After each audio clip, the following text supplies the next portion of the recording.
दोस्तों एक बार फिर से मैं आपके लिए Allahabad high court form fill up 2026 apply online process की अपडेट लेके आ चुके हैं। किस तरह से आप Allahabad high court review officer, assistant review officer, computer assistant के 543 खाली पदों के लिए अपने फॉर्म अप्लाई कर सकते हो। स्टेप बाय स्टेप कंप्लीट जानकारी आपको इस वीडियो में दी जाएगी। लास्ट डेट की अपडेट है, अंतिम मौका है, केवल 2 दिन शेष रह गए हैं। आप जल्द से जल्द अपना फॉर्म अप्लाई कर ले। अंतिम समय का वेट न करें, आखिरी समय में कोई भी टेक्निकल प्रॉब्लम हो सकती है, तो आप आज ही से अभी से अपना फॉर्म अप्लाई कर ले। अंतिम समय में फॉर्म अप्लाई करते समय अगर आपके सामने कोई भी टेक्निकल प्रॉब्लम आ रही है तो उसका हल भी आपको इस वीडियो में मिल जाएगा। आखिरी समय में फॉर्म भरते समय आपको कोई भी ऐसी गलती या फिर मिस्टेक नहीं करनी होगी जिसको करने से आपका फॉर्म भी रिजेक्ट हो सकता है। फॉर्म अप्लाई करते समय आपको कुछ महत्वपूर्ण बातों को ध्यान में रखना होगा, तभी आपका अंतिम समय में फॉर्म सक्सेसफुली सबमिट हो पाएगा। फॉर्म अप्लाई करते समय आप अपना रजिस्ट्रेशन कैसे करोगे, पर्सनल डिटेल, क्वालिफिकेशन डिटेल या फिर अदर डिटेल आपको कैसे फिलअप करनी होगी, किस तरह से आपको अपने डॉक्यूमेंट, सिग्नेचर, फोटोग्राफ कितने केबी में अपलोड करने होंगे, फीस पेमेंट करते हुए रजिस्ट्रेशन से लेकर प्रिंट तक आप कैसे अपना फॉर्म अप्लाई करोगे। पूरी जानकारी के लिए आपको ये वीडियो शुरू से लेके एंड तक बिना स्किप किए हुए देखनी होगी। इस वीडियो को पूरा देखने पर ही आपके सभी सवाल और डाउट क्लियर होंगे। तो चलिए दोस्तों, बिना कोई वक्त गंवाए शुरू करते हैं Allahabad high court form fill up की पूरी जानकारी। फॉर्म भरने से पहले आपको सबसे पहले हमारी वेबसाइट IND सरकारी नौकरी के इस पेज पर विजिट करना होगा, जिसका लिंक आपको नीचे description plus first comment box में मिल जाएगा। और हमारे इस पेज पर विजिट करके आप यहाँ से इलाहाबाद हाई कोर्ट का फॉर्म अप्लाई कर सकते हो। इलाहाबाद हाई कोर्ट उच्च न्यायालय की ओर से रिव्यू ऑफिसर के लिए 138 वैकेंसीज निकली है। असिस्टेंट रिव्यू ऑफिसर के लिए 380 है। कंप्यूटर असिस्टेंट के लिए 25 वैकेंसीज है। टोटल 543 वैकेंसीज यहाँ पर निकली हुई है। लास्ट डेट ऑनलाइन आवेदन करने की 21 जून 2026 है। लास्ट डेट की अपडेट है, अंतिम मौका है, केवल 2 ही दिन शेष रह गए हैं। 25,500 से 81,100 से लिया प्रति माह के लिए बैचलर डिग्री से आप अप्लाई कर सकते हो। साथ ही साथ यहाँ पर 21 से 35 वर्ष आपकी आयु सीमा रखी गई है। जनरल OBC के लिए 1200, SC/ST EWS के लिए 1,000 रुपये एप्लीकेशन फीस है, जो कि आप ऑनलाइन मोड से पेमेंट कर सकते हो। Written test, computer knowledge, typing test के आधार पे आपका सिलेक्शन होगा। ऑनलाइन अप्लाई कर सकते हो। इलाहाबाद UP जॉब लोकेशन है इलाहाबाद हाईकोर्ट.in इसकी ऑफिशियल वेबसाइट है, जिससे आप फॉर्म अप्लाई कर सकते हो। इम्पोर्टेंट लिंक सेक्शन के अंतर्गत ऑफिशियल नोटिफिकेशन PDF लिंक पर क्लिक करके आप इसकी PDF डाउनलोड कर सकते हो। यहाँ पर आपको कंप्लीट जानकारी देखने को मिल जाएगी, जैसे कि सबसे पहले आप आवेदन की डेट चेकआउट कर ले। फीस पेमेंट की कैटेगरी वाइज जानकारी आपको दे दी गई है। कंप्लीट इंपोर्टेंट डेट्स की टेबल आपको यहाँ पर देखने को मिल जाएगी। साथ ही साथ यहाँ पर आपको पोस्ट वाइज वैकेंसीज की जानकारी, सैलरी की डिटेल और क्वालिफिकेशन की डिटेल यहाँ पर प्रोवाइड करा दी गई है। एज रिलैक्सेशन की जानकारी, एज लिमिट की भी इंफॉर्मेशन आप यहाँ से चेकआउट कर सकते हो। यहाँ पर आपको एग्जामिनेशन पैटर्न की जानकारी दे दी गई है। साथ ही साथ सिलेबस आपको डिटेल में टॉपिक वाइज पूरा प्रोवाइड करा दिया गया है। फॉर्म अप्लाई से रिलेटेड भी आपको जनरल गाइडलाइंस दे दी गई, जैसे कि आपको किस प्रकार से अपने डॉक्यूमेंट, सिग्नेचर, फोटोग्राफ कितने केबी में अपलोड करने होंगे, कैसे रजिस्ट्रेशन करना होगा, डिटेल आपको कैसे अपनी फिल करनी होगी। कंप्लीट जनरल गाइडलाइंस आपको फॉर्म फिलअप से रिलेटेड आपको यहाँ पर देखने को मिल जाएगी। तो जल्द से जल्द आप अपना फॉर्म अप्लाई कर ले। फॉर्म अप्लाई करने से पहले आपको नोटिफिकेशन की PDF पूरा पढ़ना अनिवार्य है। इसको पूरा पढ़ने से ही आपके सभी सवाल और डाउट क्लियर होंगे। PDF रीड आउट करने के बाद में आपको अप्लाई ऑनलाइन के इस लिंक पर क्लिक करना होगा, तो आपके सामने ऑनलाइन आवेदन करने का ये ऑफिशियल पोर्टल ओपन हो जाएगा। गाइज यहाँ पर अगर आपने पहले से रजिस्ट्रेशन कर रखा है तो आपको यहाँ पर लॉगिन के इस सेक्शन में आना है, ऑलरेडी रजिस्टर्ड कैंडिडेट के, और यहाँ पर आपको लॉगिन की स्टेप पर क्लिक करना है। उसके बाद आपके सामने लॉगिन का इंटरफेस ओपन होगा। यहाँ पर आपको अपनी एप्लीकेशन नंबर एंटर करना है, अपना पासवर्ड आपको एंटर करना है, ये कैप्चा कोड आपको यहाँ पर एंटर करना है और फिर लॉगिन के स्टेप पर क्लिक करते हुए लॉगिन करके अपना फॉर्म अप्लाई कर लेना है। और अगर आप इस भर्ती के लिए फर्स्ट टाइम अप्लाई करने जा रहे हो तो सबसे पहले यहाँ पर आपको अपना रजिस्ट्रेशन करना होगा। उसके लिए आपको यहाँ पर register yourself for the above mention examination, आपको इस सेक्शन में आना है और यहाँ पर आने के बाद आपको न्यू रजिस्ट्रेशन के स्टेप पर क्लिक करना है। फिर आपके सामने यहाँ पर कुछ जनरल इंस्ट्रक्शंस ओपन होंगे। आपको अपना रजिस्ट्रेशन करने से पहले इन्हें केयरफुली रीड आउट कर लेना है। पेज को नीचे स्क्रॉल करना है, इस चेकबॉक्स को ओके करना है और उसके बाद क्लिक हियर टू प्रोसीड के इस ऑप्शन पर क्लिक करना है। फिर आपके सामने यहाँ पर आपका रजिस्ट्रेशन का फॉर्म स्टार्ट हो जाएगा। इसमें आपको अपनी पर्सनल इन्फॉर्मेशन प्रोवाइड कराते हुए अपना रजिस्ट्रेशन करना है। सबसे पहले यहाँ पर आपको अपना नाम एंटर करना है, अपनी 10वीं की मार्कशीट के अकॉर्डिंग आपको ये डिटेल देनी है। फिर आपको अपने फादर का नाम, मदर का नाम एंटर करना है। उसके बाद यहाँ पर आप अपनी डेट ऑफ बर्थ सेलेक्ट करें, फिर अपना जेंडर आप सेलेक्ट कर लें। उसके बाद यहाँ पर आपको अपनी जो पर्सनल इन्फॉर्मेशन ये आप प्रोवाइड कराएंगे, उसे एक बार फिर से सेम ऐसे ही यहाँ पर प्रोवाइड कराते हुए कंफर्म कर लेना है। यहाँ पर भी आपको अपना नाम एक बार फिर से एंटर करना है, अपने फादर और मदर का नाम एंटर करना है, अपनी डेट ऑफ बर्थ यहाँ पर आपको सिलेक्ट कर लेनी है, एक बार फिर से अपना जेंडर सेलेक्ट कर लेना है। उसके बाद यहाँ पर आपको अपनी कॉन्टैक्ट डिटेल देनी है। यहाँ पर आप अपना कॉन्टैक्ट एड्रेस एंटर करेंगे। उसके बाद गाइज यहाँ पर आपको अपना इलेक्ट्रॉनिक कम्युनिकेशन एड्रेस एंटर करना है। इसमें आप अपनी ईमेल आईडी यहाँ पर एंटर करें, उसे एक बार फिर से एंटर करके कंफर्म कर लें। फिर यहाँ पर आप अपना मोबाइल नंबर एंटर करें, उसे एक बार फिर से एंटर करके कंफर्म करें। कोई यहाँ पर ऑप्शनल टेलीफोन नंबर है तो वो यहाँ पर आप एंटर कर सकते हैं, नहीं है तो इस कॉलम को आप खाली छोड़ सकते हैं। उसके बाद यहाँ पर आपको अपना परमानेंट एड्रेस एंटर करना है। यहाँ पर आप अपना परमानेंट एड्रेस एंटर करें, और अगर आपका परमानेंट एड्रेस ऊपर जो आपने अपना प्रेजेंट एड्रेस प्रोवाइड कराया है इसके अकॉर्डिंग सेम है तो आप इस चेकबॉक्स को ओके कर देंगे। ऑटोमेटिकली आपका परमानेंट एड्रेस आपके ऊपर दिए गए प्रेजेंट एड्रेस के अकॉर्डिंग यहाँ पर फिल हो जाएगा। उसके बाद यहाँ पर आपको अपना पासवर्ड क्रिएट करना है। पासवर्ड के लिए आपको गाइडलाइन दी गई है, आपका पासवर्ड 8 से 13 कैरेक्टर के बीच में होना चाहिए और ये अल्फा न्यूमेरिक फॉर्मेट में होना चाहिए। मीन्स आपके पासवर्ड में कम से कम एक अपर केस कैरेक्टर, एक लोअर केस कैरेक्टर, एक इंटीजर नंबर और एक स्पेशल कैरेक्टर जैसे कि @ या फिर डॉलर होना चाहिए। तो इस फॉर्मेट में यहाँ पर आपको अपना पासवर्ड एंटर करना है, वही पासवर्ड आपको यहाँ पर कंफर्म पासवर्ड फील्ड में एंटर करना है।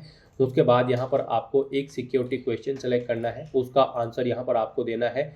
फिर आप ये कैप्चा कोड यहाँ पर एंटर करेंगे और उसके बाद सबमिट के इस ऑप्शन पर क्लिक कर देंगे।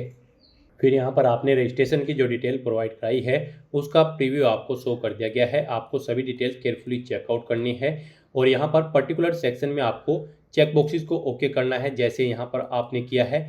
फिर आपको गाइड यहाँ पर आई एग्री के इस चेकबॉक्स को भी ओके करना है। कहीं पर कोई मिस्टेक है तो आप एडिट रजिस्ट्रेशन फॉर्म के ऑप्शन पर क्लिक करके एडिट कर सकते हैं, और अगर सभी चीज़ें ओके हैं तो बस यहाँ पर अब आपको submit and send OTP to verify mobile number के इस ऑप्शन पर क्लिक करना है। फिर यहाँ पर आपके इस मोबाइल नंबर पर एक OTP आया होगा, वो OTP आप यहाँ पर एंटर करें और उसके बाद आप सबमिट रजिस्ट्रेशन फॉर्म के इस ऑप्शन पर क्लिक कर दें। इस तरह से यहाँ पर आपका रजिस्ट्रेशन सक्सेसफुली कंप्लीट हो चुका है। आपको एक एप्लीकेशन नंबर यहाँ पर प्रोवाइड कर दिया गया है। ये एप्लीकेशन नंबर आपके रजिस्टर्ड मोबाइल नंबर और ईमेल आईडी पर भी सबमिट कर दिए गए हैं। आपको इन्हें केयरफुली नोट डाउन करके रख लेना है फ्यूचर यूज के लिए। और गाइस यहाँ पर अब आपको अपना फॉर्म अप्लाई करने के लिए फिलअप एप्लीकेशन फॉर्म के इस ऑप्शन पर क्लिक करना है। फिर आपके सामने कुछ इस तरह से इंटरफेस ओपन होगा। अब गाइस यहाँ पर आपको अपना फॉर्म कंप्लीट करने के लिए इन सभी स्टेप्स को यहाँ पर 1 बाय 1 करके कंप्लीट करना है।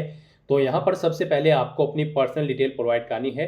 उसके लिए अब आप यहाँ पर पर्सनल डिटेल्स की इस टैब पर क्लिक करें। अब यहाँ पर आपका फॉर्म स्टार्ट हो चुका है। आपको अपनी पर्सनल डिटेल यहाँ पर देनी है। कुछ डिटेल यहाँ पर आपको आपकी ऑटोमेटिकली ऊपर फील्ड मिलेगी जो आपने रजिस्ट्रेशन टाइम पे प्रोवाइड कराई थी, जैसे कि आपका नाम, आपकी डेट ऑफ बर्थ, आपके फादर और मदर का नाम। अब यहाँ पर आपको अपनी नेशनलिटी सेलेक्ट कर लेनी है। उसके बाद आपसे पूछा गया है कि क्या आपके पास original resident domicile Uttar Pradesh का है, अगर है तो आप यस करेंगे, नहीं है तो आप नो ऑप्शन सेलेक्ट कर लेंगे। यहाँ पर उसके बाद आपको अपनी कैटेगरी सेलेक्ट करनी है, आप जिस कैटेगरी से बिलोंग करते हैं, फिर उसे एक बार फिर से सिलेक्ट करके आपको कंफर्म कर लेना है। उसके बाद आपसे पूछा गया है कि क्या आप फिजिकली हैंडीकैप कैंडिडेट हैं, अगर हैं तो यहाँ पर बताएं आप PWD, आपकी डिसेबिलिटी 40% से अबव है तो आप ये ऑप्शन सेलेक्ट करेंगे। और फिर यहाँ पर आप अपनी डिसेबिलिटी का टाइप सेलेक्ट करेंगे, अपनी परसेंटेज देंगे। नहीं है आप फिजिकली हैंडीकैप कैंडिडेट तो आप सिंपली नो ऑप्शन सेलेक्ट कर लेंगे। फिर यहाँ पर आपसे पूछा गया है कि क्या आप उत्तर प्रदेश के स्पोर्ट पर्सन हैं, अगर हैं तो आप यस करें और फिर गेम सेलेक्ट करें, किस गेम में आप हैं, नहीं है तो आप सिंपली नो ऑप्शन सेलेक्ट कर लेंगे। उसके बाद आपसे पूछा गया है कि क्या आप EX सर्विसमैन कैंडिडेट हैं, अगर हैं तो आप यस करें और फिर यहाँ पर अपनी सर्विस की डिटेल प्रोवाइड कराएं, नहीं है तो आप सिंपली नो ऑप्शन सेलेक्ट कर लेंगे। फिर आपसे पूछा गया है कि क्या आप फ्रीडम फाइटर के आश्रित हैं, अगर हैं तो आप यस करेंगे, नहीं है तो आप नो ऑप्शन सेलेक्ट करेंगे। अपना मैरिटल स्टेटस आप बताएं, आप मैरिड हो या फिर अनमैरिड। फिर आपसे पूछा गया कि क्या आपको कभी डिसमिस किया गया है यूनियन गवर्नमेंट या फिर स्टेट गवर्नमेंट या फिर किसी लोकल अथॉरिटी के द्वारा, अगर किया गया है तो आप यस करेंगे, नहीं किया गया है तो आप नो ऑप्शन सेलेक्ट कर लेंगे। फिर गाइज आप ये कैप्चा कोड यहाँ पर एंटर करेंगे और उसके बाद सेव एंड नेक्स्ट के इस ऑप्शन पर क्लिक कर देंगे। नेक्स्ट यहाँ पर आपको अपनी आइडेंटिटी की डिटेल देनी है। यहाँ पर आपसे पूछा गया है कि क्या आप अपनी स्वेच्छा से अपना आधार नंबर साझा करने के लिए सहमत हैं। अगर हैं तो आप इस रेडियो बटन को क्लिक करेंगे। उसके बाद यहाँ पर आप अपना आधार नंबर एंटर करेंगे, उसे एक बार फिर से एंटर करके कंफर्म कर लेंगे और अपनी आइडेंटिटी की डिटेल यहाँ पर आधार के थ्रू प्रोवाइड कर देंगे। और अगर आपके पास आधार नहीं है तो फिर यहाँ पर आप अन्य विकल्प के थ्रू अपनी आइडेंटिटी की डिटेल प्रोवाइड कर सकते हैं, जैसे कि वोटर आईडी कार्ड या फिर आपका पासपोर्ट या फिर ड्राइविंग लाइसेंस। उसके लिए गाइज आपको यहाँ पर क्लिक करें कि इस लिंक पर क्लिक करना है या फिर क्लिक हियर के इस लिंक पर क्लिक करना है और फिर यहाँ पर आपको सिलेक्ट करना है आप डिजी लॉकर के थ्रू अपनी आइडेंटिटी की डिटेल देना चाहते हैं या फिर पासपोर्ट के थ्रू या फिर पैन कार्ड के थ्रू। आप इनमें से कोई भी ऑप्शन सेलेक्ट करें और अपनी आइडेंटिटी की डिटेल प्रोवाइड कर दें। मान लीजिए आपने पैन कार्ड ऑप्शन सेलेक्ट किया है तो फिर यहाँ पर आप अपना पैन नंबर एंटर करेंगे, उसे एक बार फिर से एंटर करके कंफर्म कर लेंगे। ये कैप्चा कोड आप यहाँ पर एंटर करेंगे और उसके बाद सबमिट एंड नेक्स्ट के इस ऑप्शन पर क्लिक कर देंगे। इस तरह से यहाँ पर आपको अपनी आइडेंटिटी की डिटेल प्रोवाइड करनी है आधार के थ्रू या फिर इन तीनों ऑप्शन में से किसी भी ऑप्शन का यूज करते हुए। नेक्स्ट यहाँ पर आप जो इन पोस्ट के लिए अप्लाई करने जा रहे हैं, आपको यहाँ पर ये पोस्ट सेलेक्ट कर लेनी है, review officer, assistant review officer और कंप्यूटर असिस्टेंट। और यहाँ पर इन पोस्ट पर अप्लाई करने के लिए जो रिक्वायर्ड क्वालिफिकेशन है उसकी डिटेल आपको देनी है कि वो आपके पास है या फिर नहीं। गाइड हम आपको बता दें, इस भर्ती में पार्टिसिपेट करने के लिए आपके पास बैचलर डिग्री होनी चाहिए किसी भी स्ट्रीम के अंतर्गत किसी वेल रिकॉग्नाइज्ड यूनिवर्सिटी से, प्लस आपके पास डिग्री या फिर डिप्लोमा होना चाहिए कंप्यूटर साइंस में, या फिर ओ लेवल का सर्टिफिकेट होना चाहिए आपके पास, या फिर CCC का सर्टिफिकेट आपके पास होना चाहिए, प्लस आपके पास इंग्लिश कंप्यूटर टाइपिंग होनी चाहिए 25 वर्ड प्रति मिनट कम से कम। तो यहाँ पर अब आपको अपनी डिटेल देनी है। यहाँ पर आपसे पूछा गया है कि क्या आपके पास NCC का B सर्टिफिकेट है। अगर है तो आप यस करेंगे, नहीं है तो आप नो ऑप्शन सेलेक्ट कर लेंगे। आपने यहाँ पर कंप्यूटर एजुकेशन कर रखी है तो यहाँ पर आप बताएं किस में की है। आपके पास डिप्लोमा या फिर डिग्री है कंप्यूटर साइंस की, या फिर O लेवल का सर्टिफिकेट है, या फिर CCC का सर्टिफिकेट है। आप अपने कोडिंग ऑप्शन सेलेक्ट करेंगे। उसके बाद आपसे पूछा गया है आपकी यहाँ पर जो टाइपिंग स्पीड है इंग्लिश में वो कम से कम 25 वर्ड प्रति मिनट है, तो यहाँ पर आपको येस करना होगा, तभी आप एलिजिबल होंगे। फिर आपसे पूछा गया है कि क्या आपको डाटा एंट्री और वर्ड प्रोसेसिंग और कंप्यूटर ऑपरेशन की नॉलेज है, तो ये भी आपको होनी चाहिए, इसमें भी आपको येस करना है। फिर आपसे पूछा गया है कि क्या आपने टेरिटोरियल आर्मी में सर्विस की है कम से कम 2 साल, अगर की है तो आप यस करेंगे, नहीं तो नो ऑप्शन सेलेक्ट करेंगे। उसके बाद गाइज आपको ये कैप्चा कोड यहाँ पर एंटर करना है और फिर सेव एंड नेक्स्ट के इस ऑप्शन पर क्लिक करना है। नेक्स्ट यहाँ पर आपको अपनी एजुकेशनल क्वालिफिकेशन की डिटेल प्रोवाइड करनी है। जैसे कि हम आपको ऑलरेडी बता चुके हैं, इस भर्ती में पार्टिसिपेट करने के लिए आपके पास बैचलर डिग्री होनी चाहिए किसी भी स्ट्रीम के अंतर्गत, प्लस डिग्री या फिर डिप्लोमा होना चाहिए कंप्यूटर साइंस में, या फिर O लेवल सर्टिफिकेट या फिर CCC का सर्टिफिकेट होना चाहिए, और इंग्लिश कंप्यूटर टाइपिंग स्पीड आपकी 25 वर्ड प्रति मिनट कम से कम यहाँ पर होनी चाहिए। तो यहाँ पर अब आपको अपनी क्वालिफिकेशन की डिटेल देनी है। सबसे पहले यहाँ पर आपको अपनी 10वीं क्लास की डिटेल देनी है। यहाँ पर आपको बताना है आपने 10वीं क्लास पास आउट कर ली है, आपको पास ऑप्शन सेलेक्ट करना है, पासिंग ईयर यहाँ पर आपको सेलेक्ट करना है। उसके बाद यहाँ पर आपको बताना है कोर्स या स्ट्रीम का नाम, 10th और इक्विवेलेंट यहाँ पर आप ऑप्शन सेलेक्ट करेंगे। फिर यहाँ पर आप बोर्ड का नाम सेलेक्ट करेंगे जिस बोर्ड से आपने अपनी 10वीं क्लास पास आउट की है। फिर आप रिजल्ट का मोड बताएंगे, आपका जो रिजल्ट है वो परसेंटेज में था या फिर किसी अन्य मोड में। परसेंटेज में अगर था तो बताएं टोटल मार्क्स कितने थे, उनमें से आपने कितने ऑब्टेन किए हैं वो आप एंटर करेंगे। इनके अकॉर्डिंग आपकी परसेंटेज कैलकुलेट करके आपको शो कर दी जाएगी। फिर यहाँ पर आपको अपने स्कूल का नाम और एड्रेस एंटर करना है। फिर आपको अपनी 12वीं क्लास की डिटेल भी ऐसे ही प्रोवाइड करनी है। यहाँ पर भी आपको पास ऑप्शन सेलेक्ट करना है, पासिंग स्टेटस में पासिंग ईयर यहाँ पर आपको सेलेक्ट कर लेना है। फिर यहाँ पर आपको स्ट्रीम या कोर्स का नाम सेलेक्ट करना है, किसमें आपने अपनी 12वीं क्लास पास आउट की है, कॉमर्स या फिर साइंस या फिर किसी अन्य में, आप अपने कोडिंग ऑप्शन सेलेक्ट करेंगे। बोर्ड या यूनिवर्सिटी का नाम यहाँ पर आप सेलेक्ट करेंगे जिससे आपने अपनी 12वीं क्लास पास आउट की है। रिजल्ट का मोड बताएं, आपका रिजल्ट परसेंटेज में था या फिर किसी अन्य मोड में। यहाँ पर परसेंटेज में अगर था तो बताएं टोटल मार्क्स, इनमें से आपने कितने ऑब्टेन किए हैं वो आपको एंटर करने हैं। इनके अकॉर्डिंग आपकी परसेंटेज कैलकुलेट करके आपको शो कर दी जाएगी। फिर यहाँ पर आपको अपने 12वीं के स्कूल का नाम और एड्रेस यहाँ पर एंटर कर देना है। उसके बाद आपको अपनी ग्रेजुएशन की डिटेल प्रोवाइड करनी है। यहाँ पर आपको पास ऑप्शन सेलेक्ट करना है पासिंग स्टेटस में। उसके बाद पासिंग ईयर यहाँ पर आपको सेलेक्ट करना है, कब आपने अपनी ग्रेजुएशन यहाँ पर पास आउट की है। उसके बाद आपको स्ट्रीम बतानी है, किस में आपने अपनी ग्रेजुएशन यहाँ पर कंप्लीट की है, वो आप ऑप्शन सेलेक्ट करें। फिर यहाँ पर आपको बताना है इंस्टीट्यूट, बोर्ड या यूनिवर्सिटी का नाम जिससे आपने अपनी ग्रेजुएशन कंप्लीट की है। उसके बाद आप रिजल्ट का मोड बताएं, आपका रिजल्ट परसेंटेज में है या फिर किसी अन्य मोड में। परसेंटेज में अगर है तो यहाँ पर आप टोटल मार्क्स एंटर करेंगे, उसमें से कितने आपने ऑब्टेन किए हैं वो आप एंटर करेंगे। इनके अकॉर्डिंग आपकी परसेंटेज कैलकुलेट करके आपको शो कर दी जाएगी। फिर यहाँ पर आपको अपने स्कूल का नाम और एड्रेस एंटर करना है, या फिर कॉलेज का नाम या एड्रेस, या फिर यूनिवर्सिटी का नाम या फिर एड्रेस आपको यहाँ पर एंटर कर देना है अपनी ग्रेजुएशन का। उसके बाद अगर आपने पोस्ट ग्रेजुएशन कर रखी है तो उसकी डिटेल भी आप सेम यहाँ पर ऐसे ही प्रोवाइड कराएंगे। नहीं कर रखी है तो आप नॉट एप्लीकेबल ऑप्शन सेलेक्ट करेंगे। फिर यहाँ पर अगर कोई अन्य क्वालिफिकेशन आपने कर रखी है तो उसकी डिटेल देंगे। नहीं कर रखी है तो नॉट एप्लीकेबल यहाँ पर ऑप्शन सेलेक्ट कर लेंगे। इस तरह से यहाँ पर अपनी डिटेल प्रोवाइड करने के बाद गाइज फिर आपको ये कैप्चा कोड यहाँ पर एंटर करना है और फिर सेव एंड नेक्स्ट के इस ऑप्शन पर क्लिक करना है। नेक्स्ट यहाँ पर आपको अपनी कुछ एडिशनल डिटेल्स प्रोवाइड करनी है। यहाँ पर आपसे पूछा गया है कि क्या आप यहाँ पर सेंट्रल या फिर स्टेट गवर्नमेंट के एम्प्लॉय हैं, अगर हैं तो आप यस ऑप्शन सेलेक्ट करेंगे। और फिर यहाँ पर बताएं आपने एनओसी ले ली है उस डिपार्टमेंट से। अगर आप इस जॉब में पार्टिसिपेट करने जा रहे हैं तो आपके पास एनओसी होनी चाहिए, यहाँ पर भी आपको यस ऑप्शन सेलेक्ट करना है। और अगर आप एम्प्लॉय नहीं हैं तो आप सिंपली नो ऑप्शन सेलेक्ट कर लेंगे। फिर आपसे पूछा गया है कि क्या आप कन्विक्टेड है कोर्ट में किसी केस में, अगर हैं तो आप यस करेंगे और उसकी डिटेल यहाँ पर प्रोवाइड कराएंगे। नहीं है तो नो ऑप्शन सेलेक्ट कर लेंगे। आपके खिलाफ कोई एफआईआर है या फिर कोई क्रिमिनल केस पेंडिंग है, अगर है तो आप यस करेंगे और उसकी डिटेल देंगे। नहीं है तो आप नो ऑप्शन सेलेक्ट कर लेंगे। फिर गाइज आपको ये कैप्चा कोड यहाँ पर एंटर करना है और उसके बाद सेव एंड नेक्स्ट के इस ऑप्शन पर क्लिक करना है। नेक्स्ट यहाँ पर आपको अपने एम्प्लॉयमेंट की डिटेल प्रोवाइड करनी है। आप यहाँ पर सेंट्रल या फिर स्टेट गवर्नमेंट के एम्प्लॉय हैं, अगर हैं तो आप यस करेंगे और फिर उसकी डिटेल यहाँ पर आप प्रोवाइड करेंगे, जैसे कि नेम ऑफ गवर्नमेंट ऑर्गेनाइजेशन, उस ऑर्गेनाइजेशन का नाम यहाँ पर आप देंगे जिसमें आप एम्प्लॉय हैं। ऑर्गेनाइजेशन का टाइप सेलेक्ट करेंगे, अपने डेजिग्नेशन देंगे, एम्प्लॉयमेंट नंबर एंटर करेंगे, कब से कब तक आपने वर्क किया है वो डेट यहाँ पर आप सेलेक्ट करेंगे, अपना पे लेवल सेलेक्ट करेंगे। और यहाँ पर अगर आप एम्प्लॉय नहीं हैं तो आप सिंपली नो ऑप्शन सेलेक्ट कर लेंगे। उसके बाद आप ये कैप्चा कोड यहाँ पर एंटर करेंगे और फिर सेव एंड नेक्स्ट के इस ऑप्शन पर क्लिक कर देंगे। नेक्स्ट यहाँ पर आपको अपना लाइव फोटो कैप्चर करना है। आप दो तरह से अपना फोटो कैप्चर कर सकते हैं।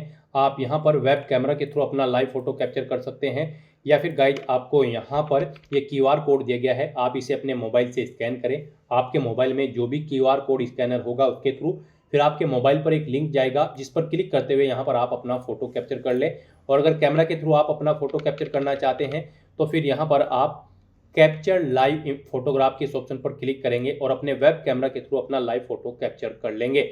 यहाँ पर फोटो कैप्चर करते समय आपको कुछ चीज़ों का ध्यान रखना है। जब आप अपना फोटो कैप्चर करेंगे तो वहाँ पर उस स्थान पर प्रॉपर वे में लाइट होनी चाहिए जिस स्थान पर आप अपना फोटो कैप्चर करेंगे। सिंपल प्लेन बैकग्राउंड आपका होना चाहिए और 80% चेहरा यहाँ पर आपका फोटो कैप्चर करते समय उस सर्कल में होना चाहिए जब आप अपना फोटो कैप्चर करेंगे। फोटो कैप्चर करते समय आपको अपने चेहरे पर कोई मास्क नहीं लगाना है, आंखों पर कोई चश्मा वगैरह नहीं पहनना है, कानों में ईयरफोन्स वगैरह नहीं लगाने हैं। तो इन चीज़ों को ध्यान में रखते हुए आपको यहाँ पर अपना फोटो कैप्चर करना है। फोटो कैप्चर करने के बाद यहाँ पर आपको अपलोड फोटोग्राफ के ऑप्शन पर क्लिक करते हुए अपना फोटो यहाँ पर अपलोड कर देना है। और अगर आपने मोबाइल फ़ोन से अपना फोटो कैप्चर किया है तो फिर गाइज आप यहाँ पर रिफ्रेश कैप्चर्ड फोटो इस ऑप्शन पर क्लिक करेंगे।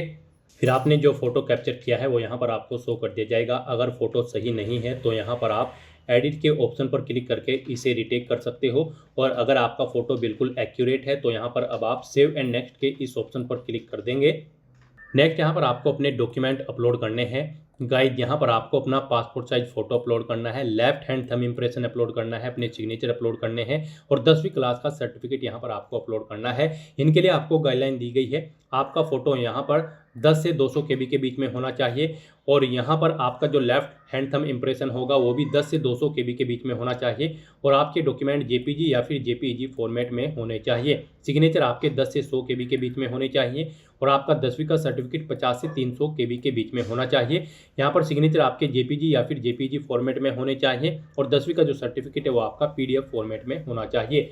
तो यहाँ पर अपने इन डॉक्यूमेंट्स को अपलोड करने के लिए गाइज आपको चूज फाइल के ऑप्शन पर क्लिक करना है, फाइल को सिलेक्ट कर लेना है और 1 बाय 1 करके अपने इन सभी डॉक्यूमेंट्स को यहाँ पर आपको अपलोड कर देना है।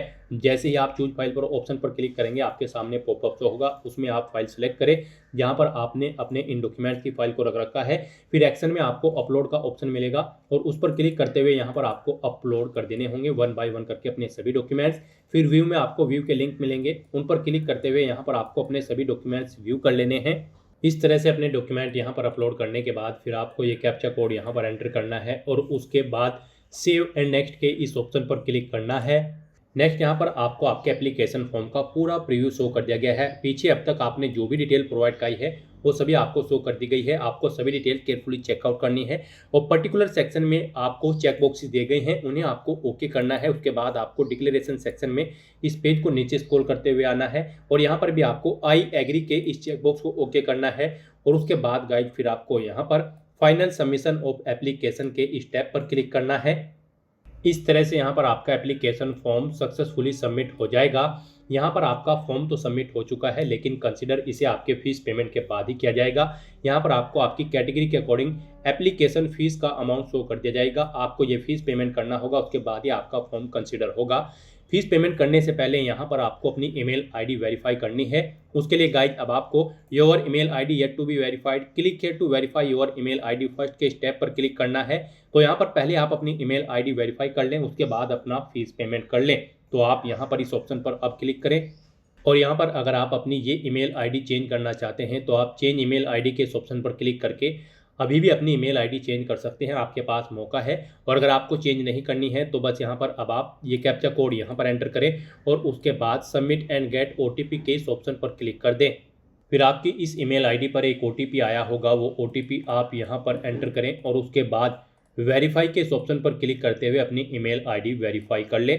किसी कारणवश अगर आपके इस ईमेल आईडी पर ओटीपी नहीं आया है तो आप यहाँ पर रीसेंड कोड के इस ऑप्शन पर क्लिक करें। फिर आपकी ईमेल आईडी पर एक ओटीपी आ जाएगा, वो ओटीपी यहाँ पर एंटर करते हुए आप वेरीफाई के ऑप्शन पर क्लिक करते हुए अपनी ईमेल आईडी वेरीफाई कर लें। इस तरह से यहाँ पर आपकी ईमेल आईडी सक्सेसफुली वेरीफाई हो जाएगी। आपको आपके डैशबोर्ड में डायरेक्ट कर दिया गया है। अब गाइस यहाँ पर आपको अपना फीस पेमेंट करना है आपकी कैटेगरी के अकॉर्डिंग। तो यहाँ पर अब आप पे एग्जामिनेशन फीस के इस ऑप्शन पर क्लिक करें। फिर आपके सामने कुछ इस तरह से इंटरफेस ओपन होगा। अब यहाँ पर आप ऑनलाइन पेमेंट के इस ऑप्शन पर क्लिक करें, इस रेडियो बटन पर, और उसके बाद प्रोसीड फॉर पेमेंट के इस ऑप्शन पर क्लिक करें। उसके बाद आपको आपके फीस पेमेंट की डिटेल यहाँ पर शो कर दी जाएगी। अब आपको यहाँ पर पेमेंट प्रोवाइडर में SBI, MOPS, debit card, credit card, net banking, UPI of any bank, इस रेडियो बटन पर क्लिक करना है और उसके बाद प्रोसीड फॉर पेमेंट के इस ऑप्शन पर क्लिक करना है। फिर आपके सामने फीस पेमेंट करने के लिए ऑप्शन शो होंगे। आप यहाँ पर debit card, credit card, net banking या फिर UPI के माध्यम से अपना फीस पेमेंट कर सकते हो। यहाँ पर आपके लिए सबसे बेस्ट और इजी ऑप्शन UPI का रहेगा, तो आप UPI के इस ऑप्शन पर क्लिक करें। फिर यहाँ पर आपको फीस पेमेंट की डिटेल शो की जाएगी। आप इसे यहाँ पर कन्फर्म के इस ऑप्शन पर क्लिक करते हुए कन्फर्म करें। फिर आपके सामने कुछ इस तरह से इंटरफेस ओपन होगा। यहाँ पर अगर आप अपनी टैक्स की डिटेल फिल करना चाहते हैं, आपके पास GST नंबर है, तो यहाँ पर आप अपनी GST ID एंटर करें, कस्टमर नेम करें एंटर, कस्टमर का एड्रेस एंटर करें। ये डिटेल यहाँ पर आप प्रोवाइड करें अपनी GST की, इस चेकबॉक्स को ओके करें और सबमिट करें। और अगर आपके पास GST नंबर नहीं है तो आप सिंपली यहाँ पर क्लोज के इस ऑप्शन पर क्लिक करके यहाँ पर इस डिटेल्स को क्लोज कर देंगे। आपको कोई भी ये डिटेल नहीं देनी होगी। और फिर गाइड आपको यहाँ पर सबमिट के इस ऑप्शन पर क्लिक करना है। फिर आपके सामने ये QR कोड शो होगा। आप इसे अपने UPI से स्कैन करें और अपना फीस पेमेंट कर दें। सक्सेसफुली फीस पेमेंट करते ही यहाँ पर आपके एप्लीकेशन फॉर्म की सभी टास्क कंप्लीट हो जाएगी। आपको आपके डैशबोर्ड में डायरेक्ट कर दिया जाएगा और वहाँ से फिर आपको अपने एप्लीकेशन फॉर्म का एक हार्ड कॉपी या फिर सॉफ्ट कॉपी प्रिंट आउट ले लेना है फ्यूचर यूज के लिए, फ्यूचर रेफरेंस के लिए। तो दोस्तों ऐसे आप इलाहाबाद हाई कोर्ट की इस भर्ती के लिए अपने फॉर्म अप्लाई कर सकते हो बिना कोई मिस्टेक किए हुए।